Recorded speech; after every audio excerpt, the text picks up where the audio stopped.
भारत सरकार जो है ना, बहुत ही कमजोर सरकार है। ये जब कोई चीज करना चाहते हैं तो ज्यादातर फेल हो जाते हैं। कोई भी सरकार, कांग्रेस बीजेपी की बात नहीं है, प्रशासन बहुत ही कमजोर है, इसलिए इतना आवाज करते हैं। आवाज कमजोर लोग आवाज ज्यादा करते हैं, कहीं भी देखिए, दुनिया की प्रकृति है। तो अगर आप गाड़ी में बैठ के गाड़ी चला रहे हो या ड्राइवर के पास बैठे हो, जैसे मैं हूं, और आप देख रहे हो स्पीड बोर्ड, स्पीडोमीटर, तेल वगैरह, तो लगता है कि भाई सब कुछ ठीक ठाक है। लेकिन आप सोच सकते हैं कि मैं अर्थव्यवस्था का सॉर्ट ऑफ मैकेनिक हूं। तो मैकेनिक जब गाड़ी में बैठता है, जो हम चलाते हैं गाड़ी, हम तो कहते हैं बड़े मस्त चल रहा है गाड़ी, मैकेनिक को आवाजें नजर आते हैं, कुछ संकेत आते हैं कि भाई कुछ ठीक ठाक नहीं है। तो मुझे भी ऐसे संकेत आए थे, एक्चुअली कल सुबह आए थे। मैंने कहा यार एक बार दिमाग में गाड़ी को रोको, गाड़ी को रोको, दरवाजा खोलो, जाके बॉनेट खोलो, देखो अंदर क्या हो रहा है। अगर आप मुझे एक हफ्ते पहले पूछते तो मैं कहता बजट से कुछ नहीं होने वाला है, क्योंकि बजट तो हर साल आता है और वो बेसिकली साल की निगरानी करती है। माननीय राष्ट्रपति जी ने कहा है अपने एड्रेस में कि हम इस बार 2047 तक आपको एक विकसित भारत का योजना देने वाले हैं। जो मैं मांग रहा हूं इस सरकार से 10 साल से, और ये दे नहीं रहे हैं, केवल हमें ये स्लोगन दे रहे हैं और कम्युनिस्ट जैसे टारगेट दे रहे हैं। कभी बोलते हैं $3 ट्रिलियन, कभी बोलते हैं $5 ट्रिलियन, कभी बोलते हैं डेवलप्ड इकोनॉमी। ये तो मतलब रूस में स्टैलिन करता था, और मैं कम्युनिस्ट नहीं। नौकरी का जो मेरा डेफिनेशन है, वो डेफिनेशन पकौड़े वाली नौकरी नहीं है। लोग ऐसे नौकरी के लिए मोहताज है जिसपे उनको मालूम है कि महीने के अंत में जो भी हो उनको वेतन मिलेगा। पकौड़े वाला अर्थव्यवस्था में भागीदारी नहीं है। पकौड़े वाले आपके शौक और मेरे शौक पे मोहताज है। ऐसे नौकरियां बढ़ रहे हैं, और जो अच्छी नौकरियां वो नहीं बढ़ रहे हैं।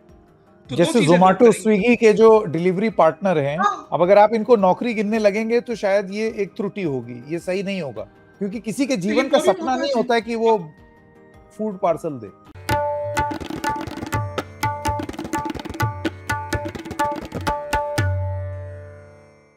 ये सवाल रतन जी, ये सवाल सरकार के कुछ नुमाइंदों से भी पूछा मैंने कि हाउस होल्ड डेट क्यों बढ़ रहा है, क्योंकि हम तो जानकार नहीं है। तो जब उनसे पूछा, उन्होंने बोला कि भाई इसको आप नेगेटिव तरीके से ही क्यों देखते हैं, ये तो एस्पिरेशन का भी प्रतीक हो सकता है ना, कि मुझे एक, अब लोग जो डेट ले रहे हैं वो हाई एंड चीजों के लिए ले रहे हैं, जैसे कि मैं एक अच्छा फ्रिज ले लूं, एक अच्छा लैपटॉप ले लूं, तो ये तो अच्छा डेट हुआ।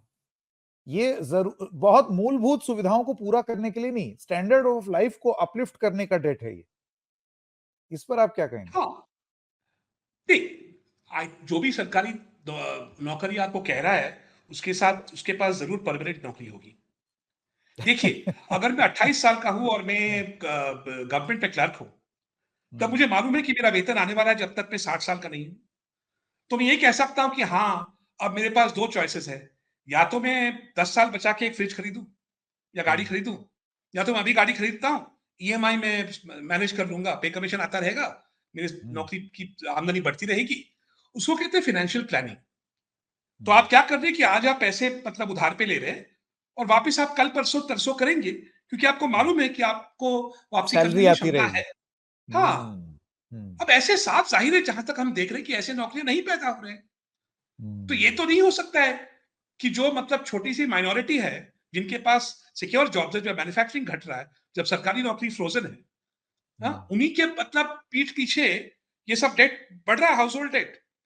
ये तो कोई सरकारी क्लर्क ही कह सकता है। अब शायद आईएएस होगा क्लर्क, लेकिन जिसके पास अच्छी नौकरी हो, जिसका पेंशन गारंटीड हो, वही ऐसा विश्लेषण कर सकता है। वास्तव में ऐसा नहीं है। अब जरूर ये होता है कि सोशल मीडिया पे लोग जाते हैं, यहाँ जाते हैं, वहां जाते हैं, उनके अरमान भी बढ़ते हैं, वो फिल्म देखते हैं, उनके अरमान बढ़ते हैं। आजकल की फिल्मों में अगर आप और हम गरीब हैं तो हमें गरीब नहीं दिखाते ना, काफी अच्छी परिस्थिति होती है, छोटा सा घर होता है, फ्रिज होता है, फ्रिज पे एक छोटा सा वो क्लॉथ होता है, एक स्कूटर होता है, जो गरीब आदमी को भी दिखाते हैं फिल्मों में। तो आदमी सोचता है साला मैं भी गरीब हूं, तुम ये सब क्यों ना अफोर्ड करूं। और अब सुविधा है, लोन लेने का पहले नहीं था। पहले के जमाने में 2010-11 तक अगर आप बैंक में जाते और बोलते कि मुझे कंजम्पशन लोन चाहिए, मतलब कोई चीज खरीदने के लिए, बैंक बोलता भाड़ में जाओ, घर के लिए देंगे शायद, वो भी कब, है ना? बीवी बेटे का शादी करना है, मुझे लोन दो, वो सिर्फ पीएफ से आप ले सकते थे, अगर आप पीएफ के मतलब हकदार होते, खुशनसीब होते, वो भी बहुत कम लोग होते हैं। तो ये जो कंजम्पशन लोन्स है, ये फ्रिज के लिए और इसके लिए, ये सब अभी शुरू हुआ है और लोग लोन ले रहे हैं, लेकिन उनकी रीपेमेंट कैपेसिटी क्या है और क्या नहीं है, ये बिल्कुल गारंटीड नहीं है। हमें नहीं मालूम उनका रीपेमेंट कैपेसिटी क्या है। Very interesting. क्योंकि कंजम्पशन कम हो रहा है, इन्वेस्टमेंट कम हो रही है, नौकरियां नहीं आ रहे हैं। हम्म और नेपाल से गरीब अधिकांश जहां जनसंख्या है हमारा, अगर वो लोन ले रहे हैं खास तौर पे, तब तो मुझे बहुत डर है। रतिन जी, एक और सेक्टर है इनफॉर्मल, असंगठित क्षेत्र, और इसको लेकर के खास चिंताएं बनी रहती हैं कि मतलब फॉर्मल इकोनॉमी में तो आपको फिर भी पैरामीटर्स पता होते हैं, ये असंगठित क्षेत्र के बारे में आप सिर्फ कुछ सर्वेस के मोहताज रहते हैं, आपको नहीं मालूम है कि वहां एग्जैक्टली हो क्या रहा है। लेकिन उसमें भी कुछ ऐसी रिपोर्ट्स आई हैं जो कि ये बताती हैं कि पिछले 7 साल में 16.45 लाख नौकरियां चली गई हैं इनफॉर्मल सेक्टर में। आपको लगता है किसी भी अर्थव्यवस्था की बैकबोन असंगठित क्षेत्र को बेहतर करने पर भी आधारित होगी और निर्भर होगी? इसको इसके इसके सीरियसली दो लेने लेवल्स में हैं संकेत जी, इस पे इसके दो लेवल्स हैं। हम अफसोस से कहना पड़ रहा है, हम दूसरे नीचे वाले लेवल पे अभी। पहले ये अरमान था, मेरा तो था ही, पता नहीं मोदी जी का था कि नहीं, पकौड़े बहुत पसंद करते हैं, कि देखिए इनफॉर्मल और फॉर्मल का आप ऐसे भी सोच सकते, उदाहरण से पकौड़ा का उदाहरण रखते हैं। बीकानेर वाला जो मिठाई का दुकान है और जो असंगठित पकौड़े वाला है, जो रोड पे आपके घर के सामने पकौड़ा बेचता है, तो ये चैलेंज ये होता है किसी भी इकोनॉमी में कि सारे जो पकौड़े वाले असंगठित हैं, वो जाके बीकानेर वाले जैसे संगठित हो जाए। और अगर ऐसा हो तो दो चीजें होंगी, आपको 5 रुपए के पकौड़े नहीं मिलेंगे, जो बीकानेर वाला बेचता है ना 30 रुपए का, वही हो जाएगा। लेकिन इसका ये मतलब होगा कि लोगों के पास पैसे हैं कि वो जाके एक दुकान में अच्छी तरह से बैठे और हाइजीन के 30 रुपए के पकौड़े खाए, ना रोड पे बैठ के 5 रुपए के पकौड़े प्रदूषण के बीच में खाए। अब इसमें तो हम बहुत सालों से फेल हो रहे हैं, और यही बात मैं हमारे जो अमीर प्रांत है, तमिलनाडु और केरल, इनसे बात करता हूं कि तुम लोगों के यहाँ कोई इनफॉर्मल सेक्टर है ही क्यों? लोग अभी तक रोड पे ये सुंदल और पकौड़े क्यों बेच रहे हैं और इडली? आपके वहां तो जैसे इंडोनेशिया में है, जो हमसे थोड़ा सा ज्यादा रिच है, वहां कोई इनफॉर्मल सेक्टर नहीं है, पकौड़े नहीं मिलेंगे आपको रोड पे ऐसे। तो फॉर्मल सेक्टर, फॉर्मलाइजेशन जो है, वो एक मतलब नेचुरल प्रोसेस है, वो एक प्राकृतिक प्रोसेस है विकास का हालांकि वो सबसे बड़ा संकेत है, जो हमारे अमीर प्रांतों में भी नहीं हुआ है। तो ये पहले दर्जे का प्रॉब्लम था तब, जब मैंने अंडरहुड नहीं देखा कि ये फॉर्मल इनफॉर्मल सेक्टर है भी क्यों, ये फॉर्मलाइज क्यों नहीं हो रहा है, ज्यादा लोग दुकान में जाके पकौड़े क्यों नहीं खा रहे, ज्यादा लोग सलून में जाके बाल क्यों नहीं काट रहे, इत्यादि इत्यादि। अब तो ये हालत हो गया है कि वो दूसरे दर्जे का क्वेश्चन पूछना पड़ रहा है, क्योंकि मैं जब इनफॉर्मल सेक्टर, असंगठित क्षेत्र का बात कर रहा हूं, मैं एग्रीकल्चर की बात नहीं कर रहा, मैं मैन्युफैक्चरिंग और सर्विसेज की बात कर रहा हूं, है ना? तो अब क्या हो गया है कि मेरे जो लेबर फोर्स है, मेरे जो मतलब कामगार वर्ग है, वो अब ज्यादातर एग्रीकल्चर में काम करने लगे हैं। तो इनफॉर्मल सेक्टर छोड़िए, वो तो एग्रीकल्चर छोड़ के नॉन एग्रीकल्चर इनफॉर्मल सेक्टर में भी नहीं आ रहे। तो ऑब्वियसली वो प्रॉब्लम हमें पहले सॉल्व करना होगा, उसका सोल्यूशन बड़ा ऑब्वियस है, जो आपने बताया कोविड में। जो वो पहले आए थे, कम से कम जैसे कि मैं बंबई का हूं, हाँ? तो बंबई में लोग आते हैं, शायद भेलपुरी रोड पे बेचते हैं, फिर कुछ स्किल्स पिकअप करते हैं, फिर फॉर्मल सेक्टर में जाते हैं। ड्राइवर का सोचिए, ड्राइवर बच्चा आता है, वो टैक्सी स्टैंड पे गाड़ी साफ करता है, धीरे धीरे उबर ड्राइवर बनता है, अगर लकी हुआ तो उसको अच्छी नौकरी मिलती है परमानेंट ड्राइवरी की। हाँ? यही तो मतलब लाखों करोड़ों का कहानी है ना इंडिया में। अब क्या हो गया कि वो पहले ही पद पे, जब वो गांव से आता है, उसको इनफॉर्मल सेक्टर में ही नौकरी नहीं मिल रहा है, जो आपने आंकड़े दी, तो वो जा रहा है वापस गांव। तो हम इस परिस्थिति पे आज, वो परिस्थिति में भी नहीं है कि लोग इनफॉर्मल में आ रहे हैं। भाई हम सोचते हैं कि ये असंगठित को संगठित कैसे बनाए। बाप रे, ये तो बड़ा मतलब एकदम अलार्मिंग है कि 7 साल में जो असंगठित क्षेत्र में नौकरी गई, और इसी वजह से शायद 45% लेबर फोर्स इन एग्रीकल्चर, क्यों करेंगे क्या? घूम के फिर हमारे वापस आंखों वहीं के जा रहे सामने हुआ ये। हैं। आपने कोविड पे ये हमारे आंखों के सामने आपने टीवी पे देखा, आंखों के सामने रतिन हमने जी, ये मेरा देखा। मेरा मेरा आखिरी सवाल, और ये अभी आज ही इसको पढ़ रहे थे, वो ये है कि डिमोनेटाइजेशन, जीएसटी और कोविड, ये सारी चीजें पिछले 7 साल में हुई हैं, और डिमोनेटाइजेशन, जीएसटी और कोविड से अर्थव्यवस्था में 11.5 लाख करोड़ रुपए का नुकसान, एक अनुमान, एक न्यूज़पेपर रिपोर्ट में लगाया जा रहा है। अब मैं अगर, मतलब, this is the loss to the exchequer. अब इसको हम नोशनल लॉस भी कह सकते हैं, ठीक उसी तरीके से जैसे 2G में नोशनल लॉस था, वो तो 1.76 लाख करोड़ ही था, ये तो 11.5 लाख करोड़ है बाय सम एस्टिमेट्स। दो चीज अलग है। कोविड में जो लॉस हुआ वो तो एक नेचुरल इवेंट था। अब ये आप पूछ सकते हैं कि सरकार कुछ कर सकती थी जिससे ये लॉस कम होता, उसको जवाब दूंगा मैं एक मिनट में। और डिमोनेटाइजेशन जो है वो एक पॉलिसी मेजर था, सरकार के कुछ इरादे थे, इरादे कायम नहीं हुए, उसके वजह से लॉस हुए। लेकिन दोनों में एक कॉमन चीज है जो लोग समझते नहीं है। पता नहीं क्यों नहीं समझते। बाहर जाके ट्रैफिक को देखिए, समझ में आ जाता है एक मिनट में। भारत सरकार जो है ना, बहुत ही कमजोर सरकार है। ये जब कोई चीज करना चाहते हैं तो ज्यादातर फेल हो जाते हैं। अब डिमोनेटाइजेशन तो इसका साफ, मैं ये भी नहीं कह रहा हूं कि अच्छा था या खराब था। देखिए, डिमोनेटाइजेशन में कोई आर्थिक प्रश्न नहीं उठता। अगर आप 10 रुपए और 20 रुपए के नोट जिनके कलर काला और सफेद है, उनको आपने चेंज कर दिया, टोटल मनी सप्लाई एक ही रखे, जो टोटल मनी है, उनको आपने 100 और 50 के नोट बना दिया लाल और पीले कलर के, और वो आपने 1 सेकंड में कर दिया, तो कोई आर्थिक इंपैक्ट ही नहीं हो सकता, हो ही नहीं सकता। इंपैक्ट इसलिए आता है कि आप नोट, आप जब बैन करते हो, जब नोट ले आते हैं उसके बीच पे प्रॉब्लम हो जाता है, लोगों को नोटे नहीं मिलते टाइम पे, गड़बड़ गड़बड़ जैसे हुआ था डीमॉन में। वो प्रशासनिक मामला, और भारतीय प्रशासन बहुत ही कमजोर है भाई, क्योंकि हम आईएएस इत्यादि, हम भारत सरकार में लोगों की भर्ती काबिलियत से नहीं करते हैं, वो अलग कहानी है। तो खैर, तो प्रशासन कमजोर है, औकात बहुत कम है चीजों को ठीक से करने के लिए। ट्रेन आप देखिए ना, ट्रेन में गंदगी, ट्रेन में छोड़िए, मैं बार बार इनको कहता हूं, ट्रैफिक तो चलाओ यार। तुम ट्रैफिक देख, तुम लोगों से हेलमेट नहीं पहना सकते हो, तुम क्या डिमांड करोगे? जब ये प्राइवेटाइजेशन कर रहे थे, तब मैंने कहा था कि तुम्हारी औकात ही नहीं है एलआईसी प्राइवेटाइज करने का, वो नोटशीट पे नहीं होता है, क्लर्क नहीं कर सकता है एलआईसी को प्राइवेटाइज, बहुत बड़ा कंपनी है।